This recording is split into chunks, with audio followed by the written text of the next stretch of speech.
बिहार के नवादा में cyber fraud वालों ने अपना जाल इस कदर बिछा दिया है कि आम पब्लिक तो दूर, बड़े बड़े दिग्गज भी अब इनके जाल में फंसते जा रहे हैं। अभी हमारे साथ बैठे हुए हैं वारिसलीगंज विधानसभा विधायिका पति अखिलेश सरदार जी, और कहीं ना कहीं जालसाजों ने इनको भी जो है चूना लगा दिया। आज सुबह जैसे ही हमारी आँख खुलती है तो वैसे ही जो हमें पता चलता है कि अखिलेश सरदार को जो है साइबर फ्रॉड वालों ने जो है चूना लगा दिया है। अभी हमारे साथ जो है सर बैठे हुए हैं, इनसे जानने का प्रयास करेंगे और सर को जो है कैसे कैसे चूना लगाया, कैसे कैसे जो है इनके साथ क्या हुआ है, इनसे जानने का हम प्रयास करते हैं। सबसे पहले सर आपका स्वागत है। चलिए, आपको भी बहुत धन्यवाद। जी, और लगातार सर वारिसलीगंज क्षेत्र में देखा जाए तो ये साइबर फ्रॉड का मामला जो है बहुत ही तेज़ी से जो है देखा जा रहा है। और आप सर पढ़े लिखे व्यक्ति हैं, एक दिग्गज व्यक्ति हैं, कहीं ना कहीं जो जानकार व्यक्ति हैं वो होना चाहिए, फिर आपको सर कैसे चूना लगा दिया? दरअसल हम लोग झांसा में इस वजह से आए कि हम लोगों को लग रहा था कि साइबर वाला जो है सो कहीं न कहीं प्रलोभन देकर लोगों को अपने जाल में फंसाता है। तो मेरा मानना था कि जो आदमी लालची रहेगा तब उसको लालच दे के फंसाया जा सकता है, प्रलोभन दे के उसको फंसाया जा सकता है। और मोटा मोटी मेरा यही धारणा था, मेरा यही मानना था कि प्रलोभन देकर लोगों को फंसाता है। जैसे मछली को फंसाने के लिए बरम में चेड़ा डाला जाता है, लेकिन ऐसा नहीं लग रहा था कि कोई अपना बनकर और अपना सगा संबंधियों बनकर और बीमारी के नाम पर, रोग के नाम पर इस तरह से इमोशनल बनकर जो है सो लोगों को ठग सकता है। ऐसा हमारा कल्पना से परे था। तो हम जो अनुभव किया, चूँकि मेरे साथ अलावे भी 2-4 लोगों के साथ, जैसे कि अभी जानकारी हमको हुआ कि एक कुंभी के हम लोगों से ही जुड़ा एक संजीत उर्फ भूथी नाम का लड़का है, उससे भी कल 30,000 रुपया ठगा है। वही बनकर उन लोगों का काम है कि मोबाइल पर हम लोगों का जो बोलचाल का भाषा होता है, अपनत्व का भाषा, ऐसा भाषा का प्रयोग करता है जिससे लगता है कि मेरा वही कोई बहुत करीब का आदमी है, मुझे कोई बहुत जानने वाला है। और इस तरह से वो और व्यवहार करता है जिससे लगता है कि वो बहुत संकट में है, बहुत मुसीबत में है। जैसे कि मेरे पास पैसा नहीं था, लेकिन सुबह सुबह टाइम जब लगा कि बहुत मुसीबत में है और वो अपना पता नहीं बताता है, वो ऑफिस से वो अपना परिचय लेगा। वो कहेगा कि पहचान नहीं रही हैं, आवाज़ो भूल गए, मैंने इतना जल्दी भूल जाए, अपनों लोग के नहीं पहचानो हैं, बड़ा लोग हो गए। इस तरह से ऐसा जाल फेंचेगा ताकि लगेगा कि कोई जाना पहचाना भाषा है। आप ही बोलिएगा कि अमुक आदमी है, फलना आदमी है, तो वो बोलेगा हाँ हाँ पहचान ली, और अपना बन के कहेगा कि बड़ा मजबूरी में है, बहुत व्यवस्था में है, कहने में शर्म लग रहा है, लेकिन क्या करें, हॉस्पिटल में भर्ती है। अभी जैसे हमसे कहा कि अगर अभी पैसा जमा नहीं करेंगे तो मेरी माँ का इलाज नहीं हो पाएगा।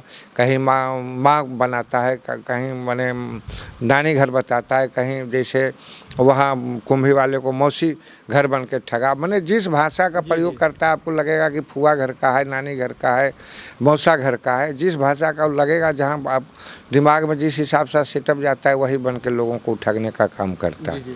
तो देख सकते हैं सरदार जी जो है काफ़ी बड़ी बात बताए हैं। कहीं ना कहीं आमतौर पर जो अब तक लोग जानते हैं कि आपको जो है बैंक से ये OTP जाएगा, OTP बताना है, ATM कार्ड का पिन बताना है, या फिर बैंक से रिलेटेड कोई भी जानकारी नहीं बताना, ये सारे लोग जो है अब लगभग जो है जान चुके हैं। लेकिन जो जालसाज हैं अब नए तरीका जो है, नए हथकंडे जो है अपना चुके हैं, अपना बनकर जो है कहीं ना कहीं ये कभी मम्मी बीमार है, कभी बहन बीमार है, कभी ये, यानी कहीं ना कहीं इमोशनल जो है ये चीज़ों को जो है दिखाते हैं, इमोशनल जो है बातों को ये करते हैं और उसके बाद जो है लोगों को जो है चूना लगाते हैं। तो सर आपसे जो डिमांड किया गया था वो कितना का किया गया था?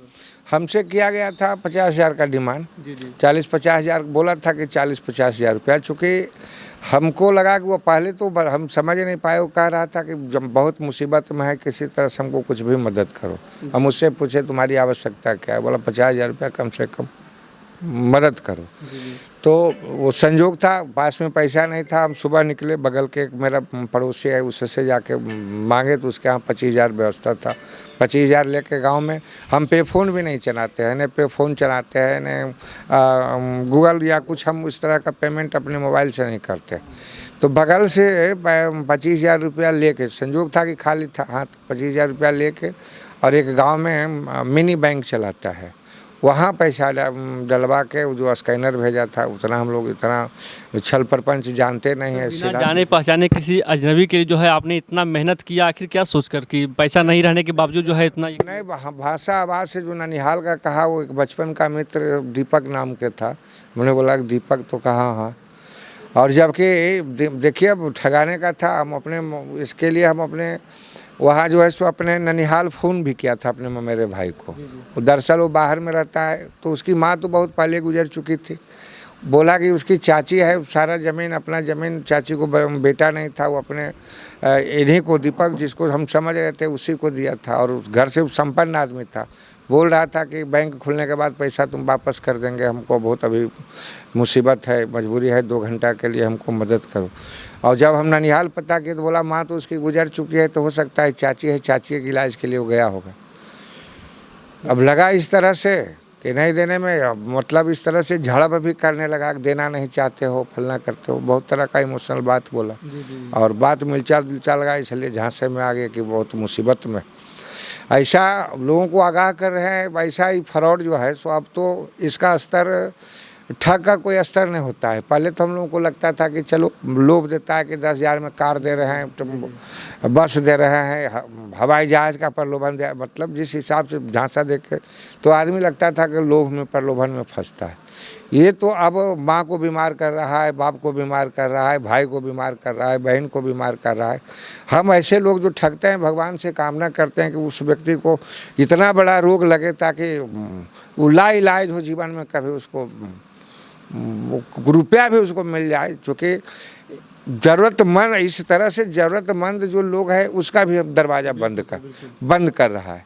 इसलिए ऐसे लोगों को कानून की तरफ से कठोर सज़ा मिलना चाहिए, कि उस पर कड़ी कार्रवाई होनी चाहिए।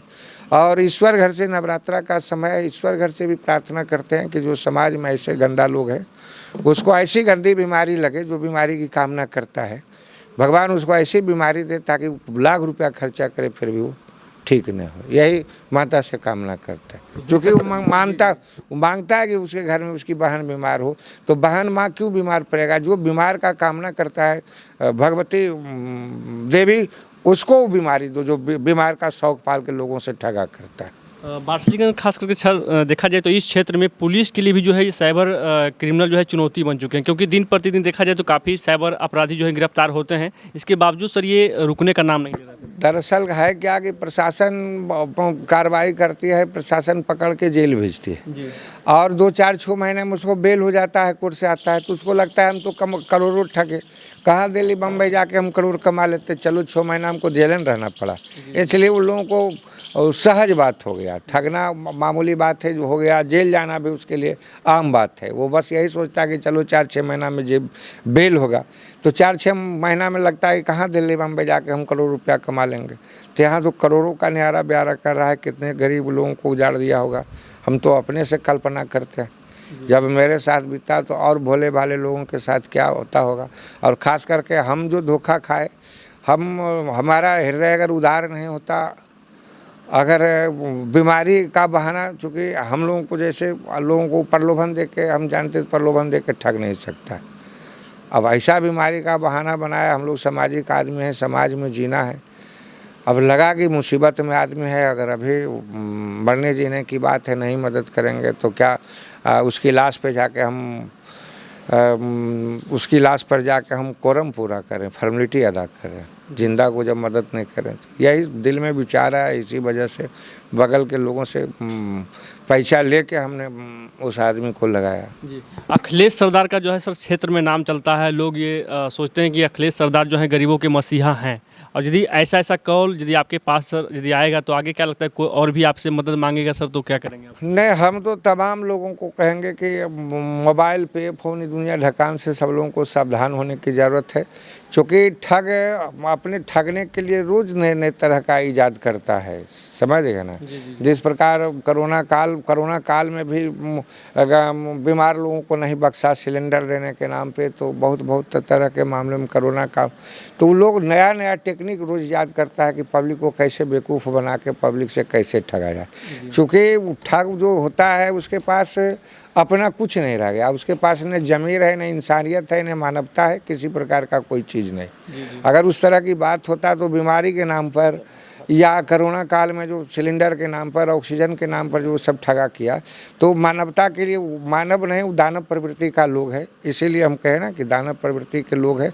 ऐसे राक्षस समाज में घूम रहे हैं और ठगने के लिए बहुत तरह का रूप बनाएगा। बहुत जैसे पहले बड़ा रुपया नहीं कहते थे, तो बड़ा रुपया तो है, तरह तरह का रूप बनाएगा, तरह तरह के बात बनाएगा और लोगों को ठगने का काम करेगा। हम लोगों से आग्रह अपील करते हैं कि सावधान रहें, अपना बन के, कोई अपना बन के या और टेक्निक मोबाइल से अपनाए पैसा मांगे तो इससे सावधान रहें। जी। और भी कोई लोग जो है इस ठगी का शिकार ना हो तो उनके लिए सर आपका क्या संदेश रहेगा? यही तो कहे कि लोगों को सतर्क होने की ज़रूरत है। अपना बन के या किसी प्रकार का प्रलोभन दे या कोई अपना बने कि बीमारी है, रोगी है, जब तक या किसी तरह हो सकता है। हम यहाँ तक अभी जहाँ तक हम ठगाए यहाँ तक हम समझ रहे, ठग और क्या आने वाले समय में टेक्निक अपनाएगा। तो मोबाइल पर किसी तरह का फ़ोन फान आता है उससे सावधान रहें, जब तक व्यक्ति को सही तरीके से हाँ, जब तक सही जानकारी न हो, जब तक आप हर तरफ से उसका दरियाफ़ करें। जी, मान लीजिए सेव भी नंबर रहता तो लगता कि अपना भी हाँ, सिर्फ दरअसल हम लोगों को इतना फ़ोन आता है कि कितना नंबर हम सेव कर पाएंगे, सेव कर पाएंगे। और वो जो जिसके विषय में हम समझे, चूँकि मेरा ननिहाल का परिवार बन के वो किया, तो मैं जिस आदमी को हम समझे वो मेरे जो अपना जो नानी घर है या मामू घर कहिए उसके पड़ोस के वो लोग थे। अपने नानी घर के लोग रहते तब तो पता चलता कि हाँ उसकी माँ गुजर गई, या ऐसे दिमाग में था। हम वहाँ से कन्फेशन वहाँ से जो है सो हम अपने मेरे भाई से जानकारी लिया, लेकिन कहीं न कहीं फिर भी चूक हुई। उन्हें कह दिया कि नहीं, हो सकता है चाची के इलाज में गया होगा। यही कन्फ्यूज़ के, चूँकि वो संपन्न आदमी था, उसको हमसे मदद की आवश्यकता नहीं था यहाँ भी, लेकिन लगा जब वो कह रहा था कि 10 बजे के बाद बैंक खुलेगा, पैसा लौटा देंगे, यही कन्फ्यूजन का कारण हुआ। तो देख सकते हैं हमारे साथ वारसिलीगंज विधानसभा विधायिका अरुणा देवी के पति अखिलेश सिंह जी हैं, और कहीं ना कहीं इनको जो है साइबर फ्रॉड वालों ने 25,000 का जो है चूना लगा दिया है, और कैसे लगाया वो भी जो है आपको बता दिए हैं। तो सारे लोगों से अपील भी किए हैं कि आपको जो है सतर्क होने की आवश्यकता है, सावधान रहने की आवश्यकता है, और कोई भी अनजान व्यक्ति यदि आपसे किसी भी तरीके से, चाहे वो प्रलोभन दे, चाहे वो इमोशनल बातों को रखे, आपको जो है उसके चक्कर में नहीं आना है, अन्यथा आप भी जो है ठगी का शिकार हो सकते हैं। बाकी तमाम दर्शकों का बहुत बहुत आभार, धन्यवाद।